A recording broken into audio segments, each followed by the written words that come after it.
Well. How you doing? Hope everybody's having a good day, or night, or afternoon, whenever you're watching this. So I'm on first feature film, everybody.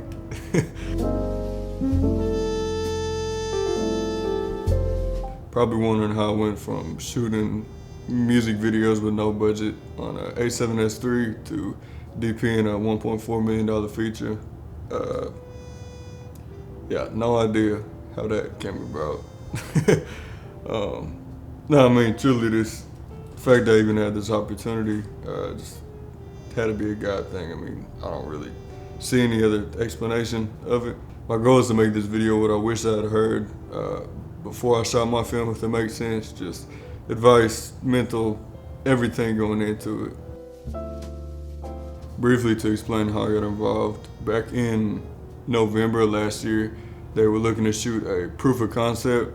This one was kind of like a mock trailer of the movie, so we made that and then they used that to pitch to investors. Initially they were looking to fly in a DP from LA, bring in somebody more experienced because both co-directors are first-time directors, so it makes sense to have somebody who's a little bit more experienced, but you know, being that it was a proof of concept and they're pretty much self-funding it, there wasn't really a budget to pay somebody, you know, $4,000 a day plus travel and hotel and everything else. A lot of the people I was talking to was saying I should get a written first right of refusal, which if you don't know what that is pretty much if it gets picked up and they get funding, then they have to use me, or at least they have to give me a first call to see if I want to shoot it or not.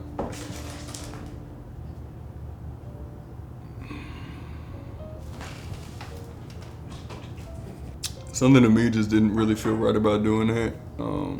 Kind of is like, yeah, I help you, but you know, if things go your way, then you have to use me.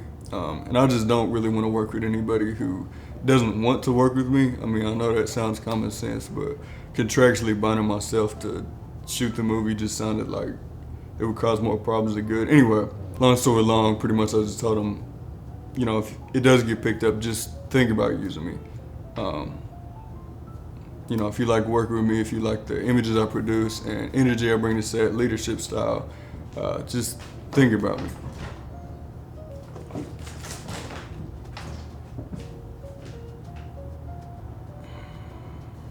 Probably 4 or 5 months ago, they kind of hit me up and like, hey man, we need to go shoot some B-roll for the actual movie.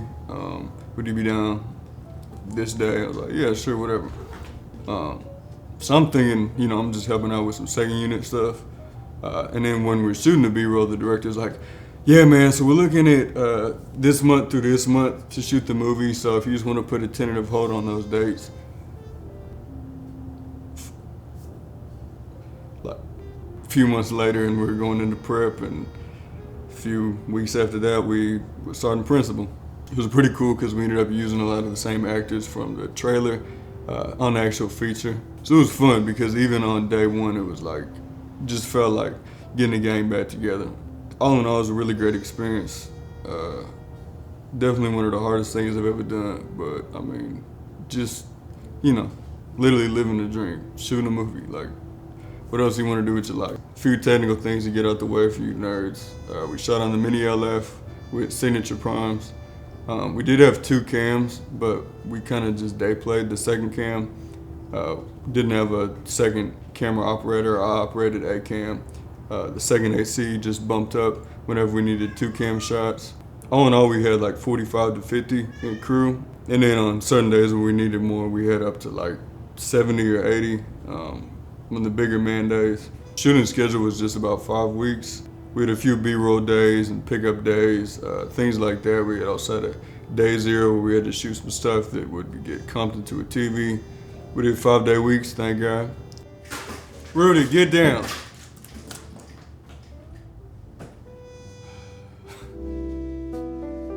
A few off-rip notes I wanted to share. One, don't be afraid to reach out to other cinematographers, especially ones you really admire. You know, I definitely kind of shot my shot at a few big-time DPs and got a response from actually more than I thought. Reached out to some gaffers and things like that. I found that most often the most talented people are most apt to share stuff they know. The people who are insecure are kind of the ones who are more the gatekeepers. I'm sure you've heard the term light the space, not the face. Probably, like me, heard it and were like, yeah, whatever, just light their face. I'm not worried about lighting the whole space. Well, if you're like me, you're an idiot because it makes your life way easier just to light the whole room and then shape from there versus trying to shape each individual shot. Until you're in like the $200 million range, you don't really have a day to shoot an eighth of a page. You know what I mean? It's like you gotta move pretty quickly, be efficient. The other thing is once principal photography starts, don't worry about the gear. Don't stay living in the past thinking, oh, I wish we had this. Oh, we needed to have this frame. Oh, we should have had this. Now, if there's certain things you need and you know you're gonna need, it's okay to go ahead and order them or request to order them, whatever. But there's really no benefit in complaining the entire show because you don't have X. You have what you have, and you gotta make it shake with that. There's a lot more benefit in just focusing on the story and making it the best of what you got. So the first bigger point I want to talk about is prep. I will say I watched a lot of movies going into this. Literally watching like 1 or 2 a day for over a month. Mainly dig his movies because that really kind of felt like the world that I wanted to live in for this. Film also is a rom-com. I don't think I mentioned that. So it's kind of like a drama rom-com. Definitely some more lower parts and drama that goes throughout the film. But overall, it's supposed to feel, pretty realistic, pretty happy. I will say though, once we started shooting, I didn't watch anything. Didn't really even watch TV like that. Just really locked into the world that I created in my head and that we're living in. I actually heard Greg Fraser talking about this. He said that early in his career, about a week or 2 into shooting the movie, he watched some film and then got super influenced and fell in love with something in that movie. And then he implemented it into the rest of the movie, but the first week or 2 were not like that. And so he kind of said it as a word of caution because you don't want to get too influenced and kind of forget the world that you've already established and that you're living in. By like week 4, I was pretty good. I didn't really feel like I needed to not watch anything because I was already pretty married into the world that we had created. But just something I picked up, and I'm thankful I didn't because I really needed to just live in that world for several weeks until I really understood it. Strangely enough, this was the first larger project I've done that I didn't make like a lookbook or mood board or gaffer's book or anything that I really shared with anybody. I still made a board just because there were some things I wanted to remind myself and reference in certain scenes in the movie. I will say the directors on this were very gracious and really trusted me with my vision for this movie. So there wasn't really a need to like pitch a certain look or talk about things like that. We talked about it in prep, but there wasn't really any formal discussion of much of anything. I think we just kind of threw some references at each other, talked about things we liked and didn't like, and what we wanted to improve from shooting the trailer, that sort of thing. And truthfully, the reason I did this is because I just couldn't find many still photographs or stills from movies that really matched with the genre and the world I wanted to create for this movie. Truthfully, don't know if this was a veteran thing or a rookie mistake, but either way, that's just the way it happened for this one. Arguably, this is probably the most important part of a cinematographer's job, is to create a world and then carry the audience through that visually. You can't have everything look one way and then a few shots look another way. And honestly, that was probably my biggest concern for myself is, am I gonna be able to carry the look that I've decided on throughout the entire film, regardless of the location, actors, how many people are in it, what's going on outside, if it's rainy, if it's stormy, especially just being in an indie budget. You don't have 18Ks and maxi brutes and everything you'd want in the world just on the truck waiting. And it's funny because about a year ago, me and my girlfriend, now fiance, we was going on a walk together, and she asked me, she was like, so when do you think you really want to start doing feature films? because I know that's the end goal, but when do you think that's gonna start, right? And my answer to her was like, oh, probably not, 8 or 9 years, maybe 7 if I'm lucky. I mean, the amount of skill set and everything you gotta be able to have to carry the look of a film, which is shooting out of order, mind you, throughout it, and it be cohesive and feel the same and all of that. I was just like, I don't think I'm ready for that. I think that's a level of mastery I'm not at yet. And then, of course, a couple months later, shooting B-roll with the director, and he, doesn't even offer me the job. He says, you're shooting the movie, pretty much. But, again, look, it's not like I put this in my own lap. It's not like I did the first right of refusal. Nothing like that. So, if God has called me to do something, who am I to be like, man, it's cool. Like, bro, what? To that end, I think the best advice I give to somebody is just make your decisions long before you step foot on set. Because again, you're gonna get to the point on day 25 when you are cooked and you are mentally checked out. You gave everything you have to give to this movie, and there's still more to shoot, right? But having those scenes to fall back on just when you're having a bad day or whatever is just super, super helpful. For me, I decided what lens I was gonna shoot the mediums on, the tights on, the wides on. I decided what stop I wanted to shoot at for what lens. I decided that I didn't want to go below like a 2 or a 2.8 because we're on a large format and that looks like blobby green screen. I don't know, just doesn't look right. So I was gonna be more in the 2.8 to 4 range for this movie. I knew what rags I wanted to use. I knew what fixtures I wanted to use. I knew that I wanted to bounce light and add a spectral highlight. And I knew all that months before I stepped on set. For me, the beginning and the end of this film were probably the hardest, just because at the beginning I was getting in the swing of things and try to learn how to run a set and make my days and stay on top of things and manage how long I wanted to spend on what and everything else. And at the end, I just gave everything I had to give. And it was like, I was just on E, running on fumes, trying to get this film across the finish line. I say rest as much as you physically can before prep starts. Spend the time with the family, go on walks, spend less time on your phone, read a book, I don't know, just meditate, do what you gotta do, but get as much rest as you can going into it. Because once it starts, them little off days you got are not enough to recuperate. Then whenever principal does start, wrap, leave, go home, eat, brush the teeth, go to bed. Like, you don't need to be doing anything else other than going over the boards or whatever you need to for tomorrow. But there's no reason you should be watching your favorite TV show and catching up on social media and doing all that foolishness. You're not gonna miss it. But I promise you the next day when you get on set, tired, you will miss that hour of sleep you could have got. This really is a crazy thing to do. Making a movie is not something that's really easy. And I think that you need to know that going into it. Not from a fearful standpoint, but I think it is important to walk into it with the mindset that this is probably gonna be the hardest thing I've ever done. Side note on rest, there are 2 kinds of rest, physical and mental. Physical is obviously relaxing, sleeping, which you need to do. But the other side is mental. I think people often overlook the importance of mental rest. Mental rest is going on a walk, meditating, relaxing, taking a bath, like whatever you gotta do to calm your mind down and get your mind off all the problems that you've encountered that day. This is a very mentally taxing thing to do. I'm not the one who's really moving the camera. I'm not the one who's moving all the lights and loading in. I'm not pushing the car, so I'm not doing any of that, but I'm the one who's having to make the most decisions probably out of anybody on set. DPs don't really have a break time. That's the other thing.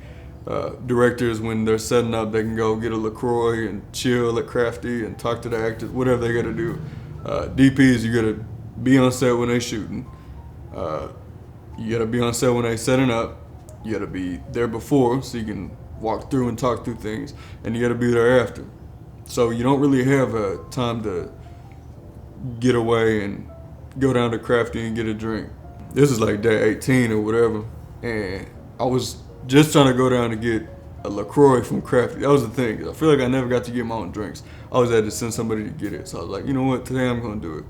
So I gave G&E, talked to my gaffer and Key Grip, gave them, what I had in mind, camera team, let them know, lens in position. I was like, okay, I'm gonna walk downstairs, get me a drink. Going downstairs, and then the first AD is like, hey, can I talk to you about the schedule for next week? I'm like, yeah, okay. So talk to him for like 5 minutes, and walking over him, walk from the stairs to the dining room. Director's like, hey, can we talk about? I'm like, all right, yeah. Talk to him for 10 minutes. And then in the middle of our conversation, a PA walks up to me. He's like, hey, production designer needs you on set. So just walk back up the stairs. And that's just the life. Like, you don't really have a break. You just going for 12 to 16 hours a day. So that's why on days off and everything else, you got to give yourself time to like re-up on brain cells. Because you're just going to be spent. Also, things like exercise, eating well, staying hydrated have a huge impact on your mental health. Having a nightly routine is another thing that can really help. Wash your face, brush your teeth, take your contacts out, turn your phone off, spend a little time meditating and just chilling. Those type of things really can help you because sleep schedule is probably gonna be messed up. There's days where we at a 6 a.m. call time and there's days we at a 7 p.m. call time. You know what I mean? Like, it just varies so much. And then one of the things that really helped me, I made it a point every morning to have like 30 minutes of quiet time, make my little matcha, have my little toast, and then I'll just sit there, open up the Word, spend some time in prayer, and just relax. Because that's really the only time I just had to like chill and talk to the Lord throughout the whole day because it's so busy all the time. So for me, that was just something where I made that choice to get up 30 minutes early so I could have that. Even if you're not a religious person, one thing that I do every morning, which really kind of helps keep me grounded and just centered on what really matters, is I'll try to name 5 things. Non-material is the best, like family and friends and stuff like that. But 5 things that you're thankful for, just like off the rip every morning doing that, it really helps you to just get in a good mental headspace and not start thinking about all the problems you have, but really count your blessings. Next thing I want to talk about is crew and leading. I got super lucky with this crew. I got all my first calls. Gaffer I wanted, Key Grip I wanted, first AC I wanted, second AC I wanted, Rockstar crew. All in all, the directors were both really good. They were super supportive and encouraging to me. Little things like just coming up and saying like, hey bro, I just wanted to tell you, like, stuff is looking really good, or right before we're about to roll, they like look at me and they're like, I mean, just stuff like that. It just, you kind of need that affirmation. Well, I won't say you need the affirmation, but it sure does help keep things going. Hiring crew is probably one of the most important decisions you make in prep. One thing I really tried to do with this is fill in the gaps where I felt like I needed to have filled in. My first AC, Kelsey, that's my dog. She has probably done like 25, 26 features. She's also just the sweetest person ever. Never complains, never yells, never is mean to anybody. Just super encouraging and kind, and always down to do whatever she got to do to make it work. Also, Jake, my gaffer, he's done way more features than I could even count. Really great dude, knows his stuff. Key Grip, Andrew, that's my dog. He's just probably one of the nicest people you ever meet, which is super uncommon for Key Grips, but he's just like happy as hell all the time. Him, Jake, and I, we laughed and had way too much fun on this set, but I don't know, I think you get more out of people when you connect with them and bring them into things and involve them and ask for their opinion. For me, I think attitude is a lot more important than experience, if that makes sense. Another thing that was important for me, I wanted to make a movie and make it look good and make it consistent and everything else, but I really wanted to be kind to the people that were working with me. I made it a point to thank everyone on my team for being there every day. I did my best to encourage them and make them feel valued, and I truly thank them for being there because you can't do this alone. Being thankful to the people who are working for you and being kind to them is one of the best things you can do as a DP. Deacons, I've heard, likes a serious set, and he likes to have things quiet and very professional because that's how he likes to work. Not me. I like to have fun. I like to laugh and joke, keep things lighthearted. I mean, there's obviously a time where you gotta, put the pedal to the metal and you're behind, you gotta catch up and everything else. But I think I do my best work when I'm able to think freely and enjoy myself and not just so serious and concentrated on making everything perfect. Last thing on crew that I try to do is lead with broad strokes, if that makes sense. Don't try to micromanage and do everybody's job for them. Trust the people you hire. Get their opinion on things even.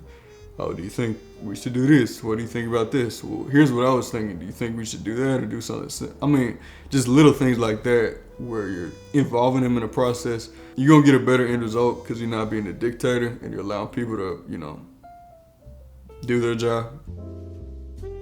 Other thing I wanted to talk about is confidence. Keep it a being 23, heading up the biggest crew I've ever had, being trusted with the most amount of money I've ever had. It's pretty intimidating, and I think you'd be a fool to not be intimidated, especially being 23. That being said, you still got to get up and lead the crew every day. One of the things that I did to prop myself up is I would literally just recite 1 Timothy 4:12 in the mirror every single day. One of the things I kind of had to learn to do was be okay with making a decision, even if I'm not 100% on it. A lot of the times I just kind of had to follow my gut instinct.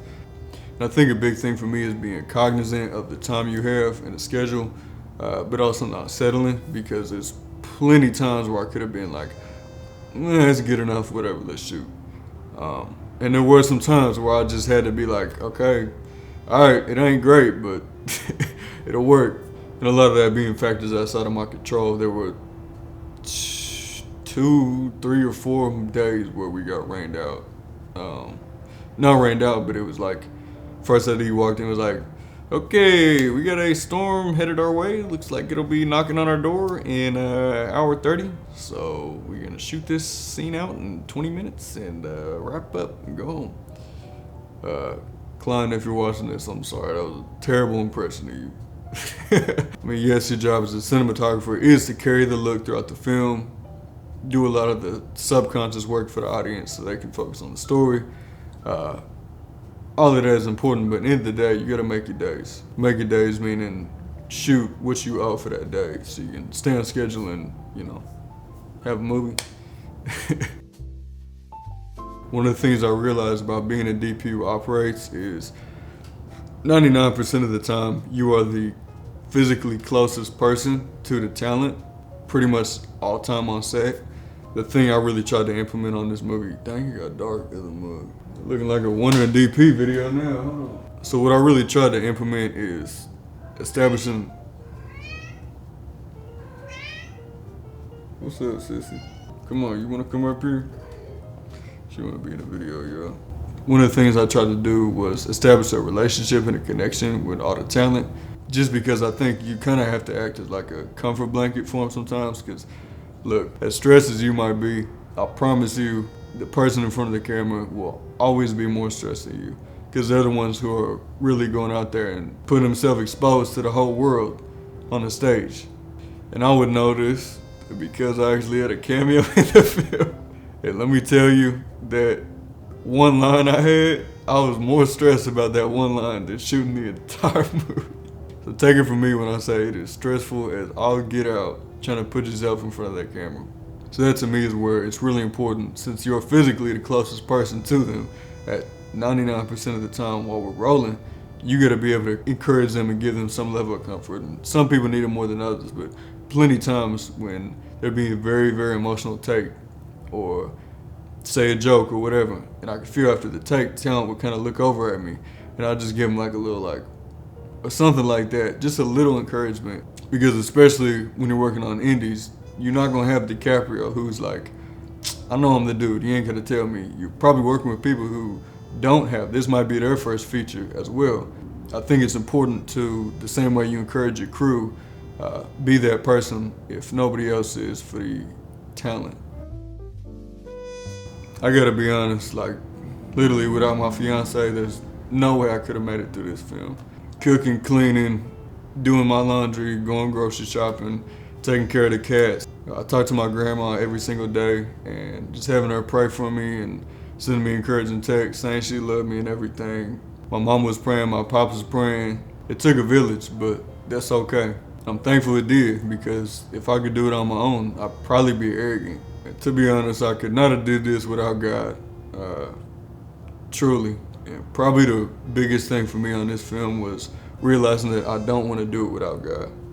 A while back, he showed me that I could do this career on my own, and I could do it without him, and I could be pretty successful just based on the gifts that he's given me. Might even be the best in the world, who knows? But keep it a being, there's nothing that I want to do less than that. Anyway, I ain't gonna preach at y'all too much. I just can't sit up here and act fake and only give you half the truth without giving you the whole picture. But yeah, thank y'all for watching. Hope you learned something, got something out of it. Again, the goal of this video was just to share what I wish I knew going into it. You know, wish somebody sat me down and had this conversation. So, yeah. If you're on the road to making your first feature film, you got to keep your head up, keep pushing, do what you got to do till you make it to the finish line. So, all right, y'all.